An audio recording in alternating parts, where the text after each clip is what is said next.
মাধ্যমে বাংলাদেশ নতুন একটা অধ্যায়ে প্রবেশ করবে। এই কিছুক্ষণ আগে টিআইবি একটা রিপোর্ট দিয়েছে, আমরা বললে কেউ বিশ্বাস করতো না। টিআইবির রিপোর্ট এটা স্পষ্ট করে বলে দিয়েছে প্রত্যেকটি স্তরে এই নির্বাচনকে ম্যানিপুলেশন করা হয়েছে। জাল ভোট, নির্বাচনের ফলাফল পরিবর্তন করা, ভোটারদেরকে কেন্দ্রে প্রবেশে বাধা দেয়া, এইভাবে প্রত্যেকটি স্তরে অর্থের বিনিময়েও ভোট কিনে এই নির্বাচনকে কলুষিত করা হয়েছে। কি দরকার ছিল? কি দরকার ছিল?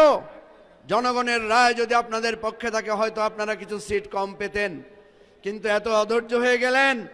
এই অধৈর্য নিয়ে কিভাবে রাষ্ট্র চালাবেন? আপনাদের যেই কলঙ্ক তিলক কপালে লেগেছে এটা দূর করার জন্য অবিলম্বে ব্যবস্থা নেন, তদন্ত করেন। আমার আহত ভাই বোনদের উপর নির্যাতন করবেন না। রক্তের বদলা নিয়ে আমরা জানি, আমাদেরকে আবার রাজপথে টেনে আনবেন না। লড়াই করতে হলে আমরা আবার লড়াই করে গণতন্ত্র ফিরিয়ে আনবো ইনশাআল্লাহ। খোদা হাফেজ। বাংলাদেশ জিন্দাবাদ।